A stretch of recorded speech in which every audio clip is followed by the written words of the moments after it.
We are live. What's up, guys? Paul here with Dr. Jacqueline. Hello, good evening.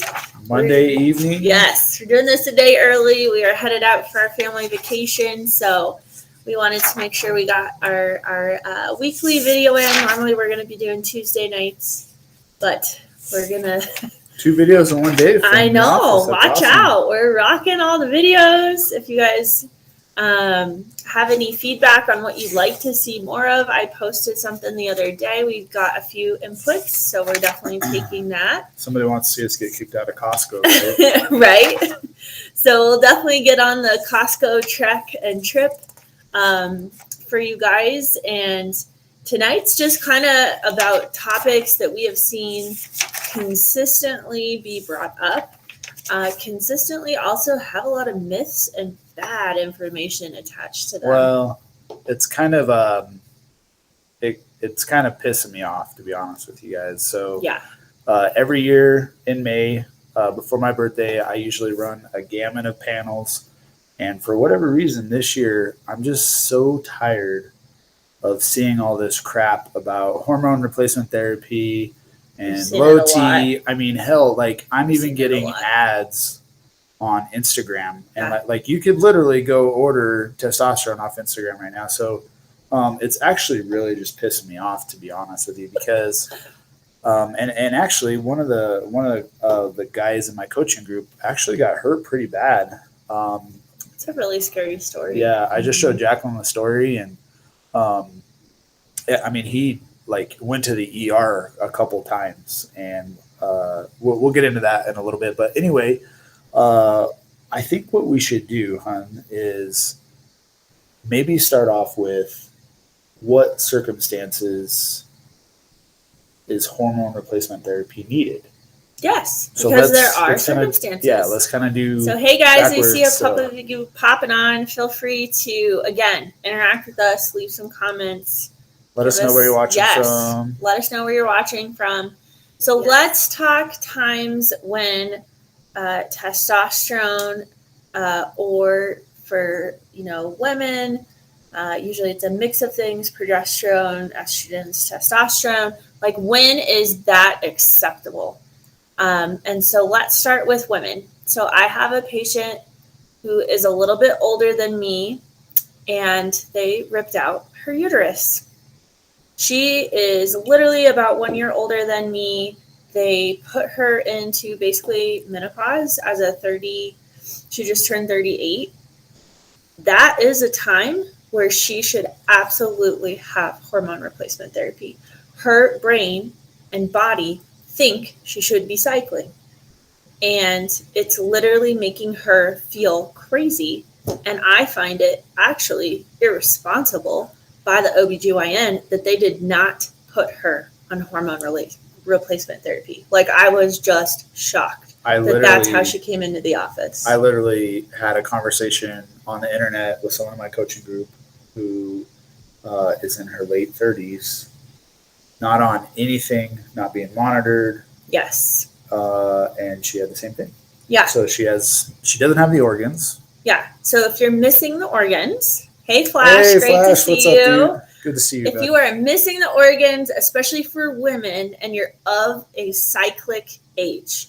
So for the majority of women, that's going to be about 50 to 55 and under, and you should be cycling. So that's where we want you to be on hormone replacement therapy and be using bioidenticals and be tested and monitored and supplemented accordingly. It's not something that you should just be on and test once a year. That's also irresponsible. It's not something that you should be, quote unquote, pelleted for 6 months at a time. That is irresponsible. This is something that should be consistently monitored every 3 months to make sure that you are on the proper amount of hormones so that your body is getting what it should have for a cyclic aged woman. So now what does that look like for you and Dr. Jessica in our office? when a patient comes in? What does that monitoring look like? So for us, we can monitor those hormone levels, but we're not allowed to do that level of hormone replacement therapy with our licenses. That's not something that we do. As in administering the pellets or the... Correct. Or having ordering through the compounding pharmacy, like a custom blend based on the testing. That's something that a really awesome OBGYN and or I've even had primary care do with my patients. So we're doing that in tandem. We're doing that as a co-treatment, together as professionals for that patient. So sometimes they're ordering the blood work, sometimes I am. It just depends how that works. Sometimes they'll order a certain number per year and then I kind of fill in the gaps of what they're willing to do. But we make sure that they are monitored consistently and that their hormones are adjusted accordingly because they should change over time. So with the labs, we know that our labs are the best, bar none. Yes. What type of markers are you and Dr. Jessica looking for, whether it's male or female hormones that you're looking at, and why is it so different? Do you guys run into issues with medical doctors not even knowing the markers you want to run or why you're running them?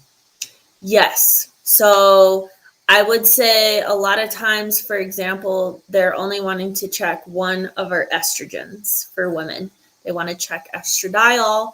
It's estrogen is a hormone, right? Estrogen is a group of hormones. So E2 estradiol is the most important one for a cyclic female, which is often why they're checking that one. However, you got two other biggies that need to be monitored on a regular basis. You've got E1 and E3. You also probably, if you are not sure how that woman is running through her hormones, need to also check on the back side of how she's processing those hormones. So blood is one side. That's what's out in production. Very, very important. Is that the free? Is that how it comes in the lab? The free, free the testosterone? Free, yes. So there's free, there's total. There's also just what your body puts out into circulation. So what's on a blood test is a very small snapshot. The other flip side that you need to assess, which these practitioners never assess, is a Dutch test. And that's what I call the backside of your hormones. This is what is going through your liver, how things get processed, titrated out. This goes into sleep. This goes into energy. And the only way to truly have a complete picture of your hormones is to run blood work and a Dutch. That's the only way to completely assess your hormones, whether you're a man or a woman. And that gives you the complete photo snapshot of from start to finish, from production to how you get these things through your body and titrated out. And that's the only way to assess that picture completely. And I would say equally so for a man. So I have men that I take care of that have maybe one testicle. They've had an issue, maybe they had, not Paul, but they've had an accident. I had one, they unfortunately found a nodule and he felt that it was best to have it removed. And so again, for these men, they are missing anatomy. Mm-hmm. So in that case, absolutely, we want them, if they're not able to hold it on their own, which oftentimes they aren't, again, if they're missing anatomy, they need those markers to be helped with what I'm exactly saying for women. Responsible, thoroughly checked. I will say for men, it is a little bit easier to do this because their hormones aren't as complex as women. And so it is a little easier, but you should still be having regular blood work done, regular checks done. And how often? At least every 3 months for men. And the safest thing for men is a testosterone shot because it's very short-lived and the amount can be adjusted extremely easily so that you're supplementing with an amount that makes sense. So even a man with one testicle still needs replacement? I have found that to be true with my patients that I take care of. They really just can't get there on their own. Hey, Jeanette. Hello. So we've kind of threw out there what and when you should really need hormone replacement therapy for each. Yes. You're sex. missing body parts. That's it. So then we've gone through the markers. Is there anything else that we want to discuss before we move on? I would just say that just to understand, like, hormones are a communicator in the body. So you have to understand the physiology, which is rarely understood, to understand how to help them. They're communicators. They carry messages. They bring back messages. So the biggest thing with hormones to understand is they're really important, that they're out there doing their job. But if they're not working right, which we'll get into here next, something is up. And it doesn't just mean throw more messengers in the body. Yeah. It's a temporary fix, guys. So it's a Band-Aid. It is. It's everybody that I have personally taken care of as patients that has had a HRT when it's not appropriate, they all run into issues. Yeah. They all feel like at some point it stops helping them. They're not getting what they need. And it's because it wasn't the appropriate treatment for what really was their issue. They all say the same thing to me. Which is typical. I mean, typical in the, and I think you guys have heard it, like when organs have been removed, we work with the medical we co-treat. Like I have to. I'm not having those prescriptive rights, and I'm going to use a appropriate practitioner to bridge that gap. But when you have your organs, male or female, get into this. Oh, it pisses me off. And I see it a lot more on the men's side because I see it a lot in my coaching group, which I love my coaching group, but there's so many things wrong with the approach. Yes.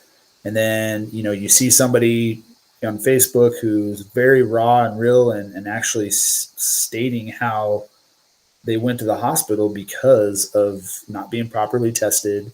They weren't appropriately treated at all. Yeah. And dangerously. And didn't they tell them that, like, oh, your blood's just thick or something like that? Or yeah, they basically measured. I was reading this because this is coming to me from his coaching group. They measured his blood, and normally you have a volume. So you have a volume of certain things that carried it throughout your bloodstream. So normally those red blood cells are normally about a 30 to 45% amount. And he was carrying about 75% red blood cells. Talk about wanting to throw a stroke, a clot. I mean, that's dangerous. Yeah. Very, very dangerous. Well, and I would say most men who go into these low T clinics, and he was on testosterone. Yeah, he's on testosterone. And inappropriately monitored.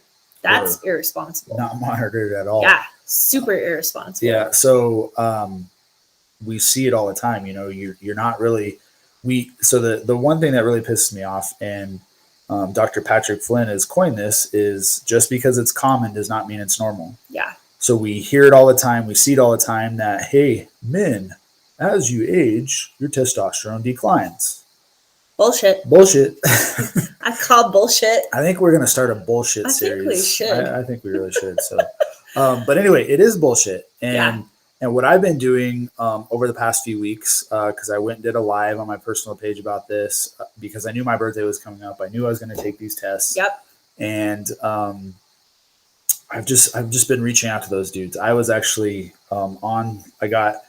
for whatever reason, I'm getting hit with ads on Facebook, on Instagram, and I'm not searching low T, but there's some. It's in the content. There was some local, clinic, and I went and commented on there, and a few people actually commented back saying, "Oh my God, you're so right." And I said, just come follow me because we're going to be doing this video. Yeah. Not because I wanted more followers, but because they're obviously engaging with this clinic, and they're talking to them, they're looking at it, and it's like, there's a different way, guys. There's a different approach. Yes. And I have proof. It's in front of us. These are all my labs. I've shown you this binder before. I just turned 37 like 2 weeks ago. Happy birthday. I don't know. my testosterone continues to get higher and higher and higher. Yes. Now, as he ages. As I age, Riddle me right? that one. So, am I some? No, I know how. I'm some medical specimen, right? No, Yeah. It's not. It's all about how we approach the body. Yeah. And so, we'll talk a little bit more about that. But I think, men, I want to talk to you guys. Like, listen, there are a few things that you're doing to your body that's actually showing through these tests that as you age, your testosterone goes down. But it's not your body. It's not meant to happen. It's not normal. It's just common. Correct. And one of those is what? You eat like shit. Sugar, right? You got my goodness. A nice pot belly. You got too much sugar. Your testosterone's definitely dropping your testosterone. And I'm probably going to say something that's going to offend you, but this is the truth, guys. Like, I've been on my own health journey for several years, and like as my testosterone's gotten better, I've noticed a lot of different things. I'm having more muscle mass. My workouts are better. I'm stronger. You're recovering faster. I'm recovering faster. Mm-hmm. I just feel better in general. Now, some would argue, I actually had a guy argue with me, man, everybody's popping on. So glad to see you guys. Happy Let us know. Monday. Yeah, it's Monday. Let us know where you're coming to us from. But, guys, they want the Band-Aid. And as Americans, we want the Band-Aid. And everybody wants Amazon Prime. I'm telling you guys, it does not. Just because you get a testosterone shot in your ass doesn't mean it's going to give you 6-pack abs. You still got to do the work. Yeah. You still got to do the work, and you may feel good for a certain amount of time, but it won't last. It's going to come crashing down. Something's going to happen. Band-Aid. And so. And it could be dangerous. Like this gentleman, he was in the ER. A couple times, yeah. Like he could have died. Yeah. Very, very scary stuff. Yeah. And he's a young guy. And he's young. Yep. Like me. And guys, if your testosterone is low, something is off. You're probably eating like shit. Yep. You're probably stressed to the nines, eating sugar. Toxic load, right? Fasting. Yes, fasting. Those are two easy things, ladies. Feed the boy the right food. Don't feed the boy bad food. And just don't feed him all the time. It is actually very, very healthy and a natural thing if you want to raise your testosterone. And there are studies out there that show this. You fast, and the pre and the post for your testosterone, it will raise it by 20 to 30% just by fasting alone. Wow. I forget what the minimum mark is. Maybe like 48-hour fast or is it 72? I've read a couple things. Yeah. So just with a simple 3-day fast, and that's free. Yep. It costs you nothing. Yeah. You guys to raise your levels naturally. Yeah. And you'll feel a lot better. Don't give your husband a Snickers just because he's crying because he's hungry either. Yep. So, don't give in. But I mean, I've been fasting, and I'll be honest. Like I was a little disappointed when my numbers came back because I actually we felt they might be better. Yeah. So why don't we talk about that? Why don't we talk about my pre and post, and kind of where you do all the doctor stuff? Because I don't know. You just show up. I just know the number went up. I mean, I know that I would say in the past year, because I've almost doubled, close to it. You're close to doubled. Yeah. So yeah. So we ran what I would call our quote unquote male panel. This is a huge check of a lot of systems. Yeah. We're checking liver. We're checking lipids, which are your fats. We're checking homocysteine, which is another liver marker. We're checking A1C, which is blood sugar markers. It's all the general chemistry that most other yearly checks include with a primary care physician, but way deeper. So looking at inflammation, looking at all your hormones, looking, which I combined with our immune panel. So I always want to check on Paul's immune system. Yep. So we added in his immune markers and his custom lymphocyte panel, which is what we run. So just a huge, basically yearly systems check. This is an amazing thing to look at a lot of systems of the body and to assess them. Well, how often, I got a question. How often do you get when we're talking about the men? Mm-hmm. If they go to one of these clinics and then they feel like crap and they come see us, how often do you get the lab that just shows testosterone and that's it? That's the only marker that they ran. Oh, all the time. Like, is that? It's almost like thyroid issues. They come in and they're like, I had my hormones checked. And I'm like, yeah, you had a hormone checked. It's like, oh, testosterone. Great. So, where's everything else? So when we talk about this, let's talk about, we're going to talk about the male panel. We definitely talk more about female, but with the male panel, like we have the testosterone, Yep. cortisol, what else? DHEA. We have total and free testosterone because they mean different things. So let's talk about those markers because it's not just about your testosterone number, right? Correct. Most people, when they think of total testosterone, that's like the number that they're thinking about. That's the bigger number. Yeah. But you need to know free because that's what's unbound floating around and able to do its job. So you need to look, I always say globally with hormones. Like you need to look at the full picture to make sure, are they being produced? Are they converting? For men especially, you need to have your estradiol at minimum checked because testosterone converts down for men as well into estrogens. So if you're loaded up on estrogens, you're totally undoing what you're trying to do. And there's no way to prevent that conversion. Like there's ways to slow it down, but it's going to happen no matter what because that's the physiology. With that conversion, that's where getting a shot in the rear of testosterone could be detrimental, be doing the opposite, right? Absolutely. If your liver cannot clear the estrogens, so they go from testosterone into your estrogens, it's your liver's job to clear those through. Now, oftentimes these clinics will give DIM complex or I3C, and they just think that that's enough to support that clearing.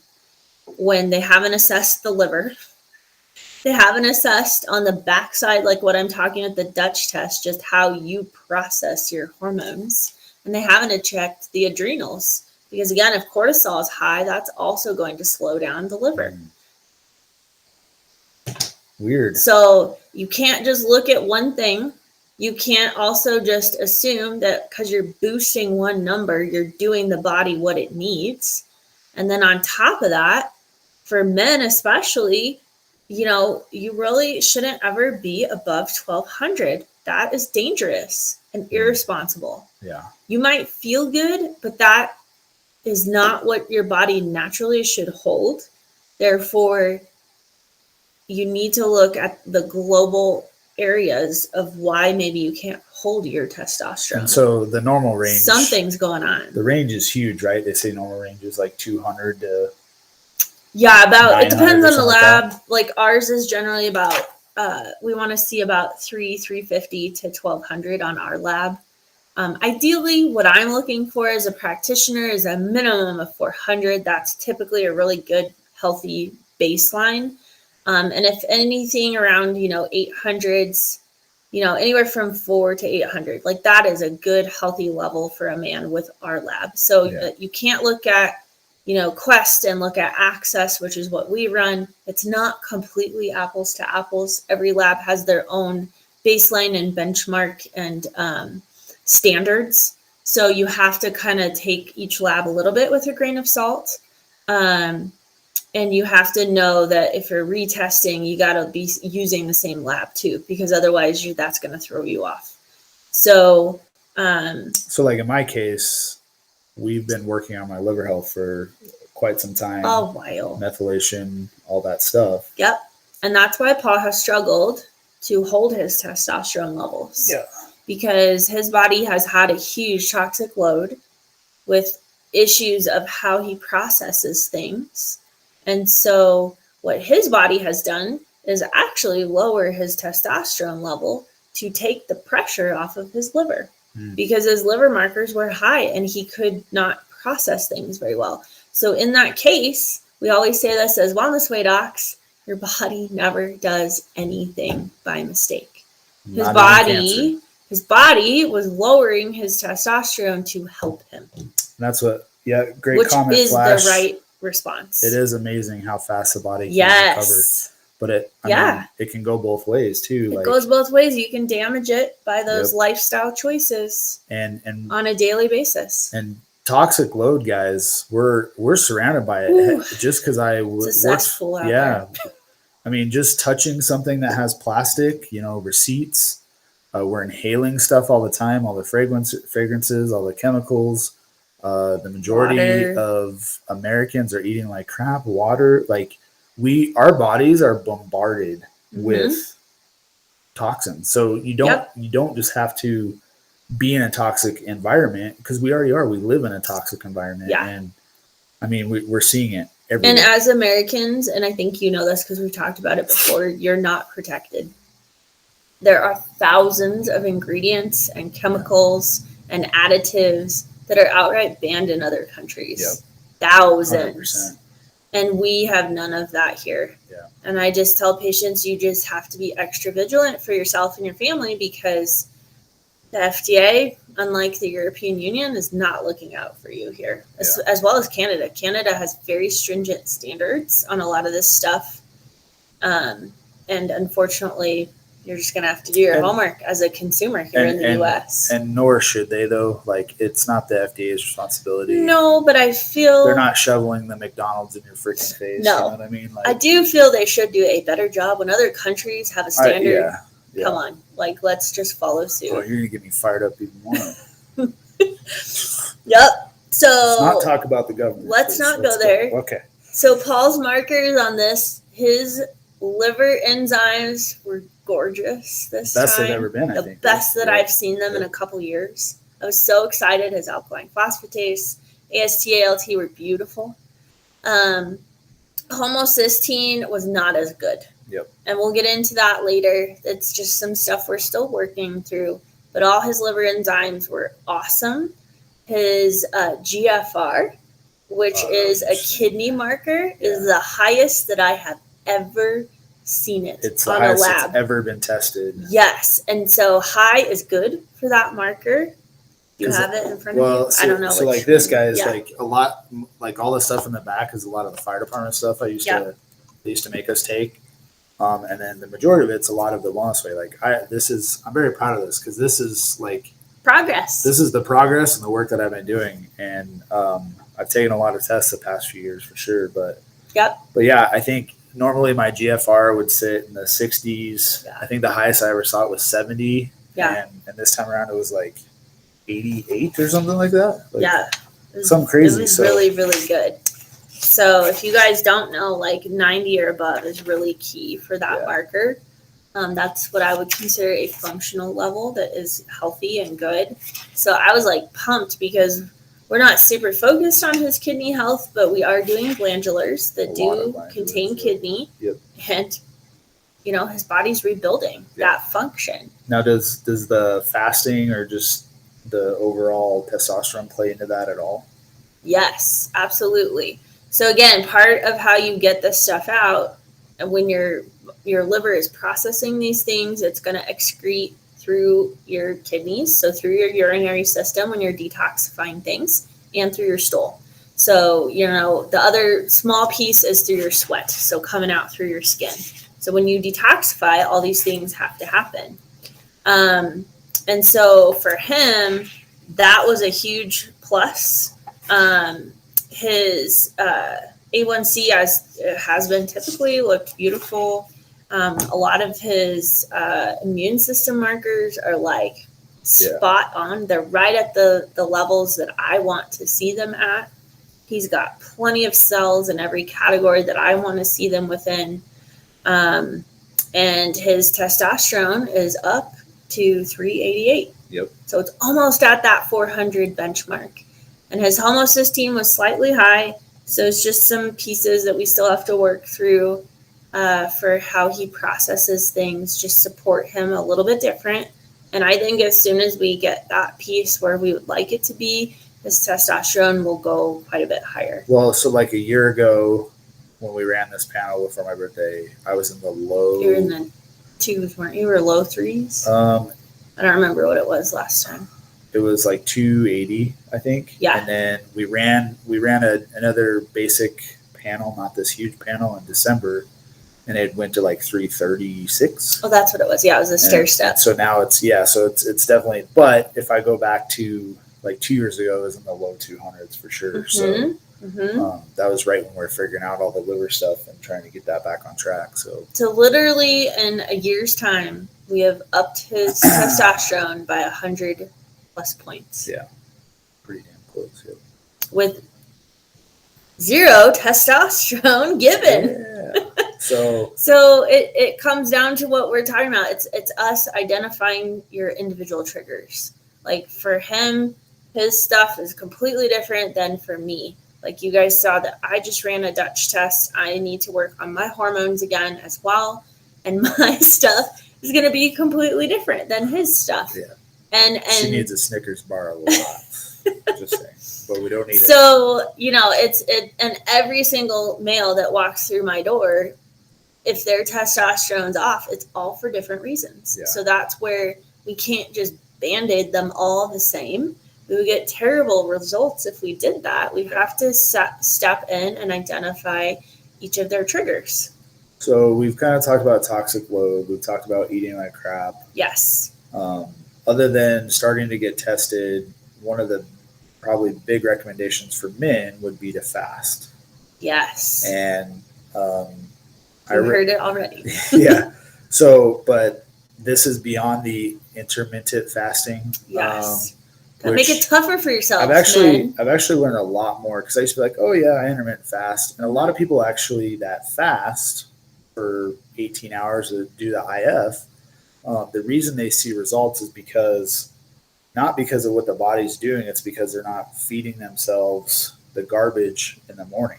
They just eat less. They eat less. And so, which is good. Which is great. If you're not eating the garbage, totally cool. I'm not knocking intermittent fasting, but it is something that is, kind of trendy. I would say it's a baby step. Yeah. Like a real fast is really what does your body good. And it is a mental struggle. Yeah. It's not hard to do. So mentally, it is tough for a lot of us. Yeah. Food's a big deal. It's very emotional. It's huge. But for men, correct me if I'm wrong, men should fast for a minimum of 72 hours at least once a quarter. Right? Once a quarter with water. Right. So, but work up to that, men. Yes. Do not just start with 72 hours. I recommend for all my patients when we start to fast them, if that is something that I think is good for them with their body at that point, to start with 24 and see how you do. So the thing about all the stuff that I've been reading, because I've been fasting a lot probably the past quarter, close to it, is that 20-hour mark. The 20-hour mark is where autophagy kicks in. Why don't you explain autophagy? Because you're probably better at it than what I. So autophagy is where your body's breaking down bad cells and clearing them out of the body, getting rid of them, and that happens though I believe closer to the 72-hour. No, it starts at 20. Oh, okay. Yeah. Yep. But it really cleans house. Very close to that 72-hour mark. Right. So there's graphs that I've looked at that at the 20-hour mark. It continues to go up. Yeah, it just goes up, and then it's a huge benefit. Yeah. So autophagy, again, your body's always producing cancer cells. Yep. And so it is normal. Yes, it is normal for your body to clean this up, take out the garbage, get rid of this stuff, but sometimes it falls behind. Yep. And so fast is a very easy way for your body to play catch up and get out in front of those issues. The other piece is at 72 hours, your immune system completely resets. It's really cool. So fast, dudes. Really cool. So you can do water. You can do coffee or tea. Black coffee, if that's something that you like, just so you have some variety. Ladies, unless you're menopausal, which means you're not cycling anymore, you cannot do this. They can't fast at all, or... If you are cyclic, you should definitely talk to a wellness way practitioner like myself or Dr. Jessica. You can in certain circumstances. There's a lot of asterisks next to that. It can be done, but it has to be done very, very carefully and at certain times within your cycle to be safe for a cyclic woman. That's because you guys got all the crazy hormones. Because our hormones are very tied to us and food, and it's just more complicated. But if you are menopausal, meaning you're not cycling anymore, you can do the exact same thing. And it's very awesome to put your body through this as well. So when I started the fasting, there was a couple times like I couldn't make it past the 40 hours because I got hit hard. So just listen to your body. Yeah. So I kept trying, and I would get to 40 hours and I would just feel terrible. I got past the mental aspect of not eating, which is probably the primary concern that people have. But it took building up to it to where I ended up doing almost a 6-day fast with a few other docs of the Wellness Way and Dr. Patrick. And I had to stop because I forgot to take my electrolytes. I'm pretty sure that's what it was. So you should definitely be doing but yeah, I did almost 6 days. It's the longest I've done. And then after that, I've just been doing, I'll fast from Sunday to Tuesday most weeks. And I'm actually kind of doing OMAD right now, the reason I'm doing it is because I feel better doing it. Instead of eating all day long, I actually feel better eating one big meal a day. And eat within that window, of 3 hours basically. And so I just feel better. Yeah. So, but I probably wouldn't feel as good if my liver was trash. No, I think actually the one thing that if you have a lot of factors, like your liver markers are high, your kidney might be having some issues, there's reasons not to fast. And that would definitely be one of them. So we'd want to check on that stuff prior, just to green light. It is, again, safe for a lot of men and menopausal women, but if your livers are not working well, you're probably going to hit that wall that Paul's talking about fairly rapidly. And it's just important that you listen to your body and stop when you're feeling that way. That's actually pretty common with people that do the keto diet. They get the keto flu, and it's because of their liver. Yep. They can't handle it. Their liver's just not picking up and processing fast enough. But I mean, I've been fasting. Like Dr. J said, I'm taking a lot of our glandulars because I won't eat liver. We don't like to eat it, but we will both take them in capsules. Yeah. So, hey, thanks, Flash. Awesome. Yeah. Thank you. So what else? Like, is there anything else you wanted to cover, or if you guys have any questions, throw them out there. Yeah, feel free to ask if you have anything like kind of regarding this topic. I would just say, again, I've seen it time and time again. My office is no different than any other Wellness Way. Right. We watch hormones rebound to very healthy levels without ever giving testosterone, hormone replacement therapy. And it's because you're watching all the gears start to turn together. You're addressing that person's triggers. You've tested them, and you're watching that body heal. And when it does, it wants to go back to those healthy levels. It doesn't want to stay low. Like, that's not fun to feel like crap and be dragging ass and to, be all flabby. Like, nobody wants to be that way. But your body is doing that again. Despite what Cosmo will tell you that being obese is healthy. Like your body wants to be at a certain set point of weight. It wants to, not be inflamed and not feel like crap. Like, no body wants to feel like 150 when you're 30. Well, that's definitely not true. That's why I tend to just take all my eating time into one meal per se. I mean, I say one meal, but it's really more like over 3 hours is when I'm actually eating and consuming.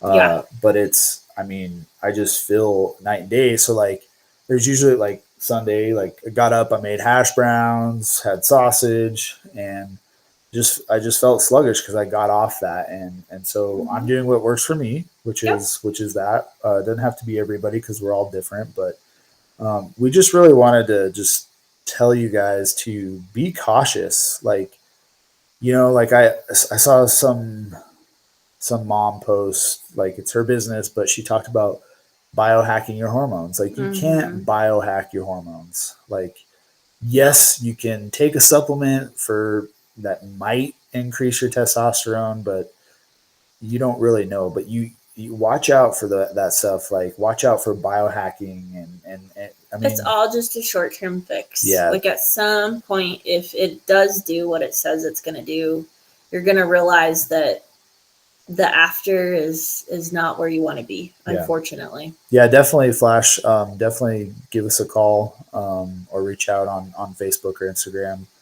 Get you set up for a call or whatever. Yeah, we'd be happy to do a phone call. And it doesn't have to be with us. We can put you in touch with another wellness way too. But whoever's close, but it can be us. Yeah. Like I said, like again, I encourage people to be so cautious about this. I gotta think of what stage 1 breast cancer patient in my office last week. She was older and had been on hormone replacement therapy through her menopausal years for 30 years. Wow. They left her on it. My gosh. And I about fell out of my chair talking to her. She immediately had stopped everything, realized that what was being done was not responsible. And, 1 + 1 probably equals 2. Well, you gotta remember your best interest is your best interest. Like nobody else is going to do the work for you. They're not going to, if they're going to let you go to these clinics, they're going to let you do something crazy like that. Yeah.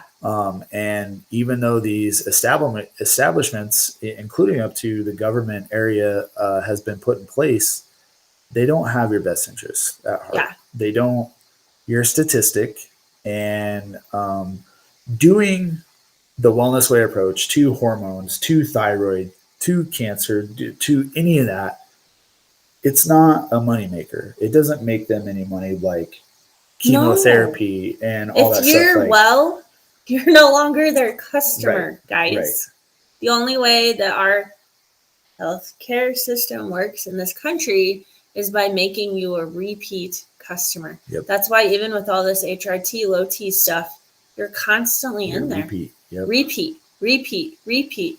Like, I mean, that's the system. Yep. If you're doing that with a practitioner and not getting well and getting results, you are not in the right place. Well, I don't even doesn't know matter what does who it they cost. are. Like, I don't even know. Like, do you know what it costs so to go to this low T? A lot of health insurances will pick up the bill, a good chunk of it. So for a lot of these people, it's what's covered, and the majority of it is covered, and it's very little out of pocket. And if you know us at all, guys, we literally say in our office that health insurance doesn't cover anything that actually works. Yeah, I always say if you're looking for solutions, run the other way, because there is nothing under that umbrella of healthcare that is going to make you healthy. For a lot of these people, they just do it because it's what's covered, and they think because it is covered, it's safe and that it's effective. And that similar to medication, given to them, they feel like that is the solution, Yeah. And again, where if you've been in that boat, try something different, please. Yes. Like, let's show you how the body can heal and can go the other direction. And so many people have been conditioned to, I mean, we hear it every day in the office. People, hey, do you take insurance? Like, no, we don't take insurance. Yeah. We don't take insurance because they don't cover anything that really works. Yes. That's going to get you to ultimate health, to get you. I mean, that's why we say we're leading the health revolution, because we're doing things differently, and people are feeling better because they're going to Dr. Jacqueline, they're going to Dr. Jessica, and they're getting customized personal care from you guys and the wellness way across the country. And they're getting real life change. And if you come back into the office after going through your care and you come see us one time a year to get your food allergies tested, that's awesome. Get your male panel, get your female panel. That's what we live for. That's health care. That's how we want to see you. That's how it should be. Yes, Let us do yes. your yearly check. Let us make sure that you stay that way. And that's how I want my patients to see us. Yep. I always say I love you and don't want to see you, and I want to be just that oil change pit stop every once in a while. The other term is protocol. Yes. If you see protocol, run the other way. Run. There are no protocols. Your nutritionist. There is no easy button. Your nutritionist is going to put you on a protocol. Yes. They learn some class. Who knows? You know, Who knows? So, all right, guys, it's not easy, but it is doable. It's hard. It's hard work. Paul's test results speak for themselves. And when I see this from my husband and any patient, I celebrate with them. I am so pumped because I know the work that went in. And this is easy if you start to get that momentum. The hardest part is sometimes just getting started. I'm not going to lie. There's been nights that I've said, I've been working my ass off. I feel like I should be further along. Yep. It's hard work. And you know what? I think the biggest learning experience that I've had is if I fall off one day, it's cool. The next day I just focus on winning that day. And then the next day.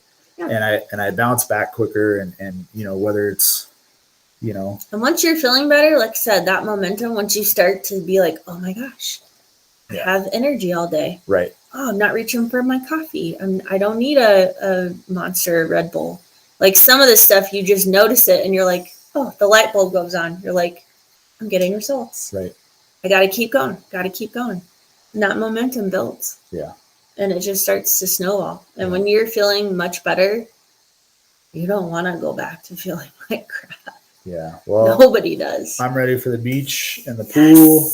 Pool time. So, if you didn't catch the video, we're getting ready to head off for vacation, but stay tuned. We got Dr. Jessica will be popping on while we're gone and handling all of our lovely patients. So she's holding down the fort. Yep. And we are so pumped. We got so much more good stuff coming your guys' way. So make sure if this helped you that you like and share it. Please. Seriously. This could really help somebody's health. This isn't about it's not about business, guys. Yeah. If you see or know somebody that are getting the injections or getting the pellets or talking about biohacking or their functional medicine doctor put them on a protocol, send them this video, have them call the office. Dr. Jacqueline or Dr. Jessica will chat with them for 15 minutes, see where they're at, let them know how we're different, and we can get to work. Yeah. We can get to work and really turn this around for everybody. So thanks again for joining us. We know it's been a while. We're getting back on the horse. Yep. I know we've said that a few times, but I know. Well, we are this time. It's just life. That's just kind of how it's been. It's been a season, but we're ready to rock and roll on some videos again. Yep. So we appreciate you guys and have a good night. We'll see you soon.